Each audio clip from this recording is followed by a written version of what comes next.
प्रचक्नोति दुख निमित्तमपिदं तेन सुलभ्यं भवति जन।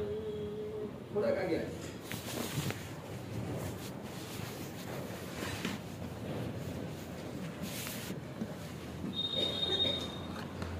बाकी शरीर અને દુઃખકારી પરમ કરુણે से गए तारक देवादिदेव तीर्थंकर भगवंतों ने जगत के जीव मात्र के कल्याण के लिए धर्म शासन की स्थापना की है। विश्व के सभी जीवात्माएं दुखों से छुटकारा पाकर सुख की ही प्राप्ति करना चाहते हैं, मगर सुख का वास्तविक स्वरूप क्या है उसकी समझदारी के अभाव की वजह से जो वास्तविक सुख आत्मा के अंदर में ही छुपा हुआ है उस सुख की प्रतीति नहीं है और बाहर के भौतिक पदार्थों में सुख का भ्रम होने की वजह से जीवात्मा पदार्थों में से सुख पाने की कोशिश कर रहा है, मगर भगवान कहते कि वो जीव का भ्रम है। जैसे कि शास्त्र में रोहक की बात आती है। रोहक करके एक लड़का था, छोटी उम्र से बहुत बुद्धिशाली। राजा ने उनकी परीक्षा करने के लिए एक उनको आदेश किया, तेरी प्रख्याति है, तू बहुत बुद्धिशाली है, तू एक कुकड़ा को हिंदी में क्या बोलते हैं पता नहीं, कुकड़ो सुबह में कुकड़ा मुर्गा एक मुर्गा दिया और कहा कि अकेला मुर्गा को किसी के साथ लड़ाई कराने का। मुर्गा अकेला मुर्गा को दूसरे के साथ लड़ाई कराना है, मैं देखता हूं तेरी बुद्धि कितनी काम करती। बोलो कैसे कर पाएगा? मुर्गा अकेला सुना है या आपकी बुद्धि से बोले? कोई जगह पर सुना है या आपकी बुद्धि से बोले? हाँ, सुना है इसलिए उन्होंने जवाब दिया, बाकी उनके लिए इतना बुद्धिशाली है वैसा मैं नहीं समझ सकता। तो वो रोहक बुद्धिशाली था, एक आईना मंगवाया, आईना के सामने कुकड़े को रखा और ये कुकड़ा यानी मुर्गा ने सामने आरिशा के अंदर खुद का ही प्रतिबिंब देखा और उनको लगा कि ये कोई नया मुर्गा मेरे सामने आया। पशु है, बुद्धि तो है नहीं उनके पास, तो उसने सोचा कि ये कोई मुर्गा मेरे सामने आ गया, मेरे सामने वो खड़ा कैसे रह सकता है, तो चांच लगाने लगा। वो पास में गया तो वो मुर्गा भी सामने आया। दोनों यानी ये यहाँ से आरिशा में जब उनका खुद का प्रतिबिंब दिखता है ना, प्रतिबिंब के सामने वो चांच मारता है तो क्या होता है? खुद की चांच को लगता है। मैं ये उदाहरण इसलिए दे रहा हूं कि सामने जो दिख रहा है वास्तव में लगता है मुर्गा, मगर हकीकत में वो मुर्गा नहीं है। ये मुर्गा को उसमें मुर्गे का भ्रम है, सिर्फ प्रतिबिंब में वास्तविक मुर्गा मान लिया। वो पहले नंबर का जो वास्तविक मुर्गा की भ्रमणा है। मैं जो बोल रहा हूं समझना, ये जो मुर्गा को सामने आईने में जो मुर्गा दिख रहा है वो वास्तविक मुर्गा नहीं है, मगर मुर्गा का प्रतिबिंब है और प्रतिबिंब की वजह से इन मुर्गा को उसमें मुर्गे की भ्रमणा होती है और भ्रमणा में वास्तविकता समझकर उनके साथ लड़ाई करने की कोशिश करती है। अपन को तो इसमें से इतना ही ग्रहण करना है कि भगवान कहते कि पदार्थों में कोई जगह पर सुख है ही नहीं। भाग्यशाली ध्यान से सुनिए, जैसे मुर्गा को आईने के मुर्गे में मुर्गे का भ्रम होता है, वैसे मिथ्या दृष्टि आत्मा को संसार के पदार्थों में सुख का भ्रम होता है और भ्रम होने की वजह से उन चीजों में वास्तविक सुख मानकर उन सुख को पाने के लिए, पकड़ने के लिए, भोगवने के लिए जीव अपना अमूल्य जो जीवन मिला हुआ है उसको मोह माया में ही बर्बाद कर देता। ये सर्वज्ञ भगवान ने बताया हुआ विधान है। इसलिए करुणा सागर भगवान ने देखा और भ्रमणा लंबे समय तक नहीं टिकती है। एक बात समझिए, भ्रमणा जो होती है ना, वो लंबे समय तक टिकना संभव नहीं है।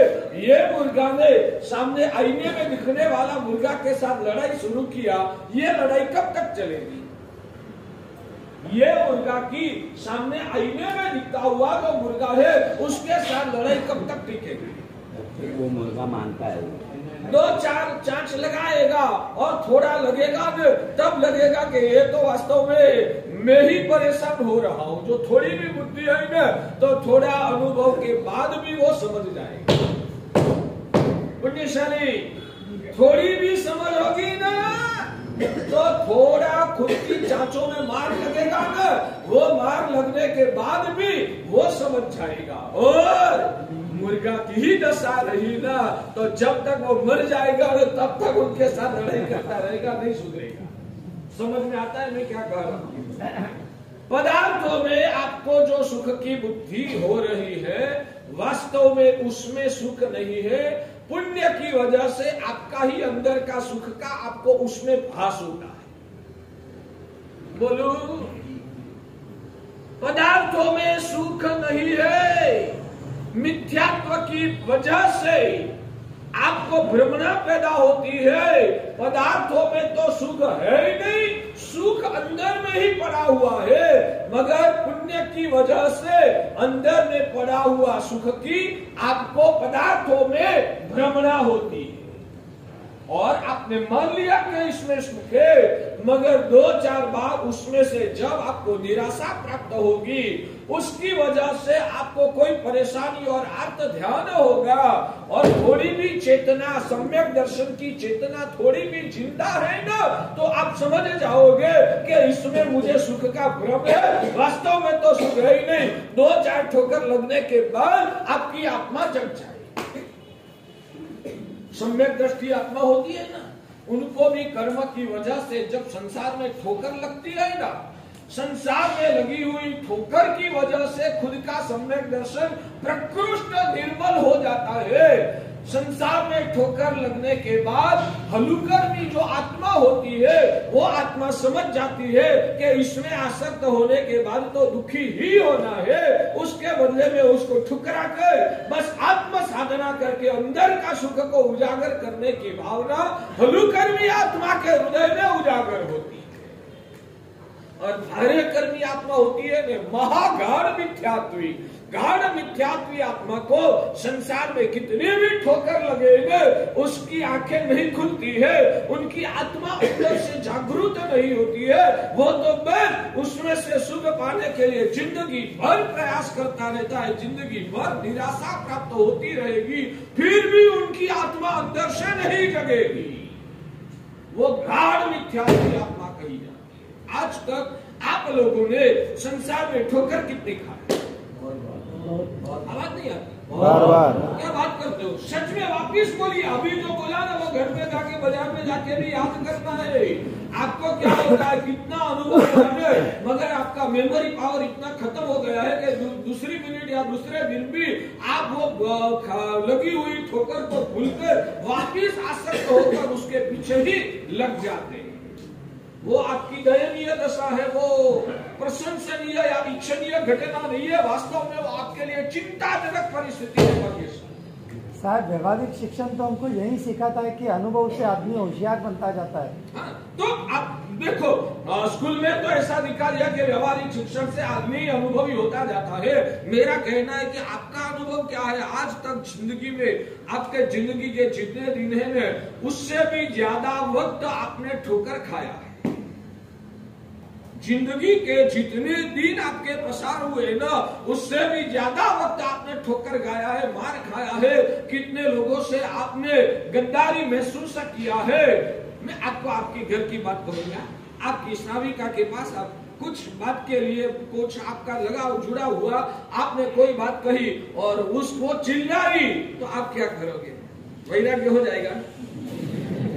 चिल्लाई, और एक बार चिल्लाई तो आप मान लोगे कि चलो ना ठीक है, वो उनका संजोगवश गुस्सा आ गया है, ठीक है छोड़ो। दूसरे दिन वापिस कोई बात से उनके साथ बहस चली, उसमें भी उसने गुस्सा किया या तो आपका अपमान कर लिया, निकल जाओ। क्या आपकी धीरता गंभीरता की अनुमोदना करें। वापिस तीसरे चौथे पांचवें दिन भी उनकी ओर से ऐसा ही व्यवहार चलता रहा। अब जग जाओगे ना, संसार कितना बुरा है। मेरे गुरु भगवंत ने प्रवचनों में बार बार बताया था कि संसार ऐसा है, किसी भी विषयों की आसक्ति में फंसना नहीं है। वो आसक्ति ही आपको दुखों की गड्ढा में खींच के ले जाएगी। ये आसक्ति करने जैसा नहीं है। क्या हम लोगों ने प्रवचन में आपको कभी नहीं बताया? ठीक है, हमने बताया, मगर आपने कभी ऐसा अनुभव ही नहीं किया। आवाज क्यों नहीं है? बोलो ना, घबराते क्यों? आपकी अकेले की हालत नहीं, सभी की हालत वही है, घबराने की जरूरत नहीं है। तो इतने अनुभवों के बाद भी आपको संसार के प्रति वैराग्य और आत्म साधना करके अंदर का निजानंद को उजागर करने का अभिलाष कितनी बार पैदा हुआ भाग्यशाली? तो इसको क्या महामूर्खता नहीं कहा जाएगा तो क्या माना जाए?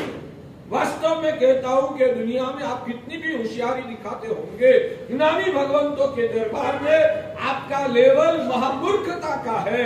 आप सिर्फ मिथ्या दृष्टि नहीं, आप यानी कि जो व्यक्ति ऐसा है जिनको वैराग्य नहीं होता है, ऐसी गाढ़ आसक्त आत्मा के लिए शायद वो आत्मा गाढ़ मिथ्यात्वी महामिथ्या दृष्टि की दशा में वो आत्मा गुजर रहा है। जमता है मेरी बात? तो हलुकर्मी जो आत्मा होती है वो एक बार, दो बार, चार बार ठोकर लगती है ना, जग जाता है। मेरे भगवान ने पहले से ही बताया। आज कितने लोग हमारे पास आके आज भी वही बात करते, साहब दुखी हूं, साहब धंधा में परेशानी है, साहब परिवार में हरस परस का प्रीति भाव नहीं है, हर रोज शाम को घर पे जाता हूँ संक्लेश होता है, फिर भी वैराग्य नहीं होता। ऐसा आशीर्वाद प्रदान करो, अंदर से वैराग्य हो जाए। वैसा आज तक कोल्हापुर में आने के बाद एक भी व्यक्ति ने नहीं। साहेब आशीर्वाद दो, घर में एक कठिनाई चल रही है, आपके आशीर्वाद से थोड़ी शांति हो जाए, वैसा आशीर्वाद बहुत सारे लोगों ने मांग लिया, मगर साहेब वैराग्य हो जाए वैसा आशीर्वाद एक भी व्यक्ति ने नहीं। मैं जो बोल रहा हूँ वो छूता है या नहीं छूता है? तो समझो, भगवान अरिहंत प्रभु कहते हैं स्पष्ट शब्दों में, ज्ञानियों ने ये विधान किया है कि संसार में सुख है ही नहीं। आपको जो पदार्थों में सुख लग रहा है ना, वो पुण्य की वजह से और अंदर का ही सुख का वो एक भ्रमणात्मक प्रतिबिंब है।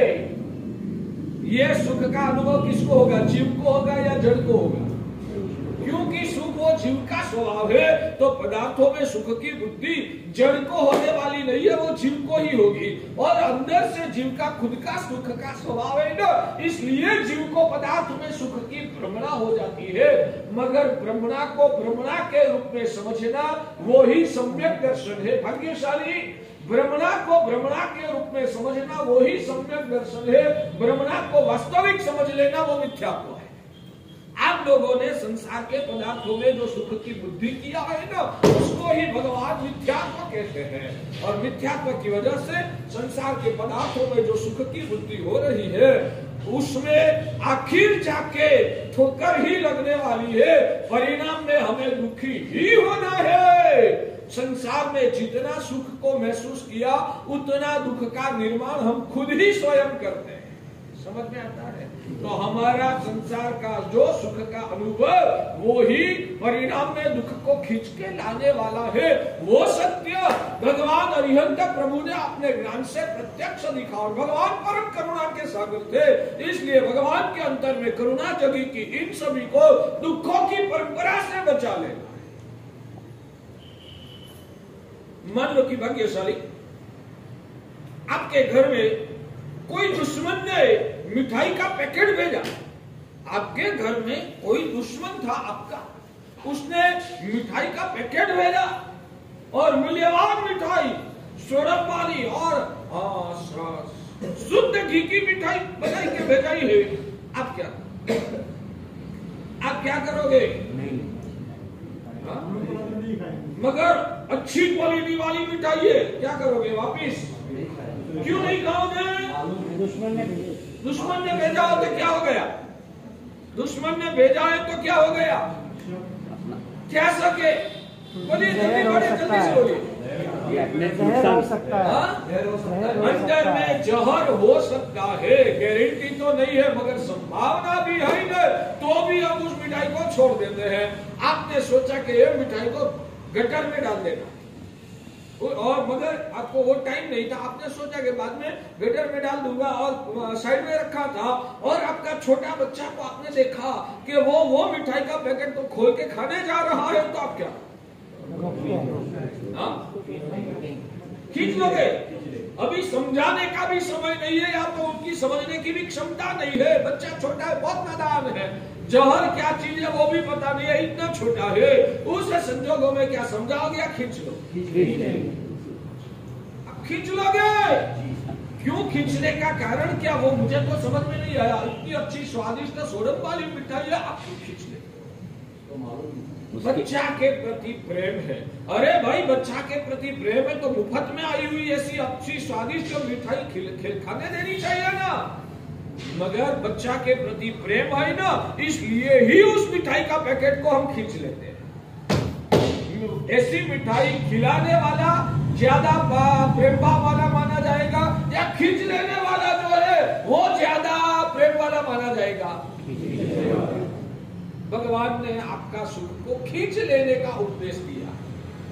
भगवान ने आपका भौतिक सुखों को खींच लेने का उपदेश दिया है, और आप संसारी लोग एक दूसरे को वैसा सुख भोगवने के लिए प्रोत्साहित करने वाले हैं। तो मित्र कौन और दुश्मन कौन? अच्छा, मैं आपको कहूं, आपका ये संसार का सुख हम छोड़ने का उपदेश देते हैं।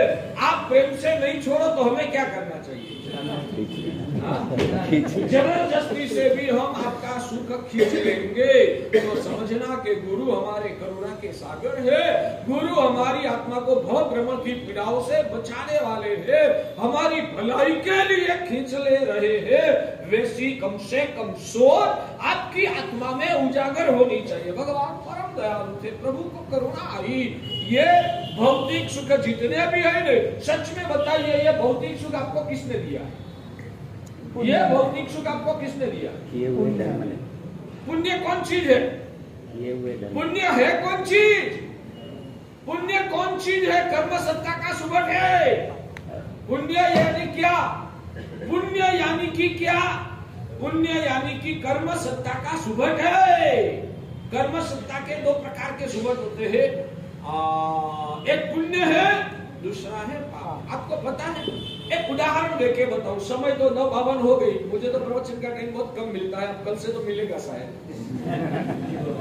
भाग्यशाली मान लो कि एक भारत का चाइना के साथ युद्ध हुआ। उन्होंने क्या नीति अपनाई थी आप जानते हैं? उन्होंने उस वक्त 1961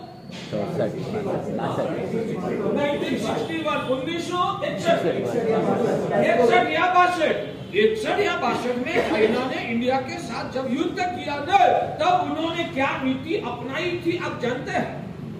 आपको तो इतिहास से सब क्या लेना देना है, और शायद इतिहास जान भी लिया तो उसमें से आपको सीखना क्या? चाइना ने इंडिया के साथ जब लड़ाई किया तब कौन सी नीति अपनाई थी आप जानते थे? जानते हैं? हिंदी चीनी भाई, हिंदी चीनी भाई भाई का नारा समाज को दिया। किस लिए वो नारा दिया? तो शायद मुझे लग रहा है कि उस वक्त चाइना की ताकत इतनी नहीं थी कि इंडिया के सामने आकर लड़ाई में सफलता पा सके, इसलिए जाहिर में खुला आक्रमण करने का सामर्थ्य उस वक्त चाइना का नहीं था। और बाद में चाइना ने यह नीति अपनाई, दोस्ती का दाव दिखाया। हम तो दोस्त हैं, भारत को विश्वस्त कर दिया, और भारत विश्वास में रह गया कि वो तो अपना दोस्त है, तो उससे अब डरने की जरूरत नहीं है। तो वैसा मानकर हिंदी चीनी भाई भाई के नारे में इंडिया फंस गया। समझ में आता है? और बाद में पीठ के पर खंजर मारा चाइना ने, इंडिया के ऊपर बाद में आक्रमण किया और इंडिया को जीत दिया, क्योंकि इंडिया निंदा में था, भ्रम में था, उनको वो भरोसा ही नहीं था कि ये चाइना हमारे पर ऐसा अटैक करेंगे, इसलिए वो निंदा में रहा, भ्रम में रहा और चाइना ने आक्रमण करके भारत को परास्त कर दिया। ये वास्तविकता है जो पुराने लोग जानते हो। तो मेरा कहना यह है कि जो खुलेआम में तेरा दुश्मन हूँ वैसी प्रतीति करवाकर हमारे साथ लड़ाई करता है, वो ज्यादा खतरनाक है या हमारे साथ दोस्ती का हाथ लंबा कर बाद में पीठ के पीछे जो खंजर लगाता है वो ज्यादा खतरनाक है। ज्यादा खतरनाक कौन? खुली लड़ाई करने वाला, सामने छाती पे गोली लगाने वाले से भी पीठ के पर पीछे खंजर देने वाला ज्यादा खतरनाक। भाग्यशाली आपका दुश्मन कौन? पुण्य आपका बड़ा दुश्मन है या पाप कर्म ज्यादा बड़ा दुश्मन है? आपका बड़ा दुश्मन कौन? पाप तो है ना, खुलेआम आके आपको परेशान करता है, आप तो आकर खुले आम आपको दुखी करता है, उसमें तो पता ही है कि ये बाप तो दुखी देने वाला। मगर पुण्य का जो उदय होता है ना, वो आपको भ्रमणा में सरका देता है, मैं पुण्य, मैं तो तेरा दोस्त हूँ, मैं पुण्य, मैं तो तेरा दोस्त हूँ, मैं तो तुझे सुखी करने के लिए आया हूँ। वो दोस्ती का हाथ लंबाता है और बाद में पुण्य में आपको फंसाकर सुख में आसक्त करवाकर आपकी आत्मा को संसार में वो भटका देता।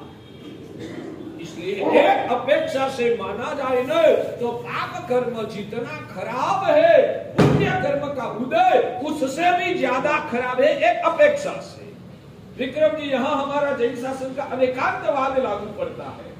एक दृष्टिकोण से यह विधान किया जाता है। एकांत से मैं पुण्य को खराब नहीं कहता हूँ, क्योंकि पुण्य की उत्पत्ति धर्म से होती है। पुण्य की उत्पत्ति धर्म से होती है, तो धर्म से उत्पन्न होने वाली चीज को खराब कैसे कहा जाएगा?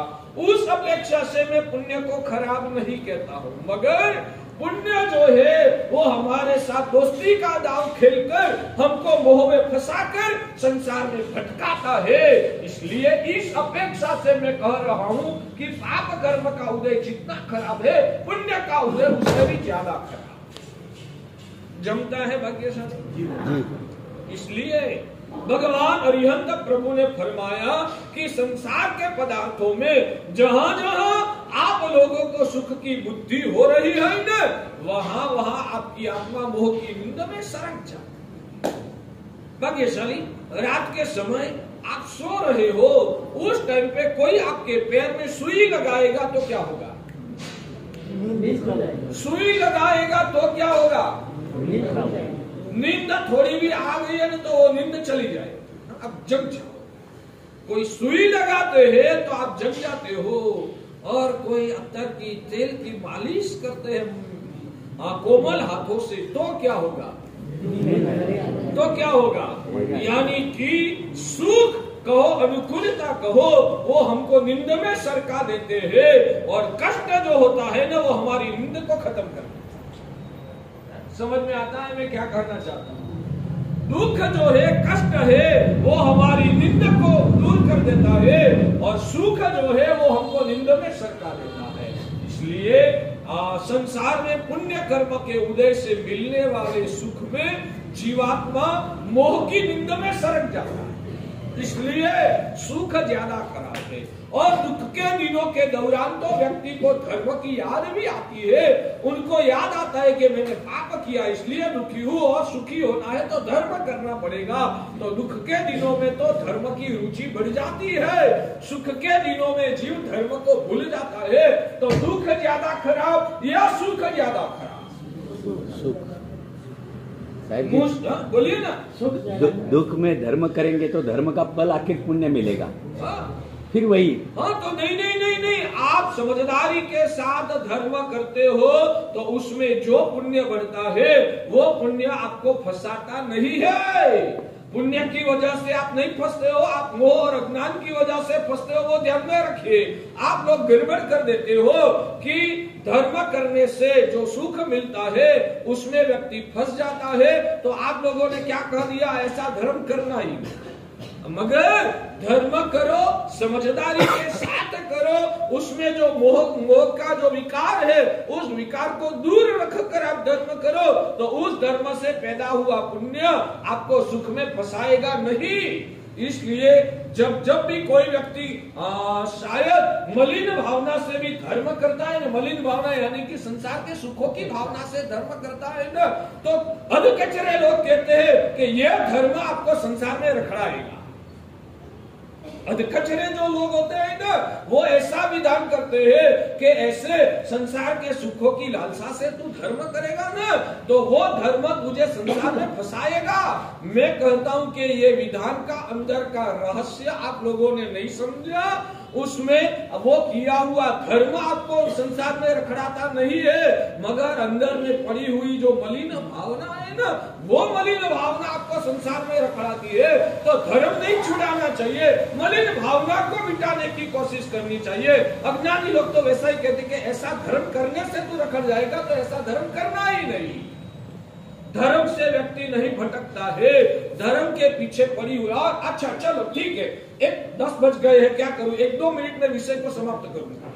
भाग्यशाली मान लो कि वैसा धर्म करने से उनका संसार बढ़ने वाला है। जो लोग ऐसा मानते हैं कि संसार की लालसा से धर्म करेगा तो उनका संसार बढ़ जाएगा, ठीक है, संसार की लालसा से धर्म करेगा तो संसार बढ़ जाएगा। अच्छा ठीक है, संसार की लालसा से जो धर्म करता है उसका संसार बढ़ जाएगा, तो वो इस लालसा से जो धर्म कर रहा है उस धर्म को छोड़ देगा, तो क्या होगा, संसार मिट जाएगा। तो उनका भी संसार तो चलने वाला ही है। तो ऐसी लालसा से जो धर्म कर रहा है वो धर्म खराब नहीं है, धर्म के साथ साथ जुड़ी हुई लालसा खराब है। तो लालसा को मिटाने की कोशिश करो, उनको समझाओ कि ये अंदर का कचरा को तू निकाल दे। मगर ऐसा धर्म करने से संसार बढ़ जाएगा, तो ऐसा धर्म करना ही नहीं। वैसा करके आप उनको धर्म से भी दूर भटका दोगे तो उसका कोई कल्याण होने वाला नहीं है। संसार की लालसा करने वाला वो भी संसार में भटकता है, संसार की लालसा से धर्म करने वाला भी संसार में भटकता है, और संसार की लालसा अंतर में रखकर धर्म को नहीं करने वाला भी संसार में ही भटकता है। तो आप उनको धर्म से अटकाकर कोई संसार से आप उनको बचाने में सफलता नहीं पा रहे। मैं जो बोल रहा हूँ वो समझदार व्यक्तियों को समझ में आ रहा है, मैं जो बोल रहा हूँ समझदार व्यक्तियों को उसका रहस्य समझ में आ रहा है। जरूर इससे आपका संसार मिटने वाला नहीं है, इसलिए ऐसा धर्म तेरी आत्मा को तात्विक कोई फायदा नहीं कर पाएगा। तो तुझे यह धर्म का तात्विक फल पाना है और संसार की परिभ्रमण की पीड़ाओं से छुटकारा पाना है। तो ये जो मलिन भावना तेरे अंतर में तू जो रख रहा है ना, वो मलिन भावना को तू दूर कर दे, तो ही तेरा धर्म तेरा कल्याण कर पाएगा। ऐसा धर्म तेरा कल्याण नहीं कर पाएगा, ऐसा समझा के अंदर में पड़ी हुई मलिन भावनाओं को हटाना है, मगर धर्म करते ही रोक देना वो समझदारी नहीं है। समझ में आता है भाग्यशाली? बहुत गहन विषय है, मगर भगवान का धर्म का और शास्त्र वचनों का जो भीतरी अंतरंग रहस्य कहने का है ने, वो रहस्य समझ पाओगे ना, तो ही जिन शासन का क्रीम आपके हाथ में आएगा। जो रहस्य को नहीं समझा और सिर्फ शब्दों को पकड़ लिया ना, तो जीवन में गड़बड़ हो जाने की पक्की संभावना।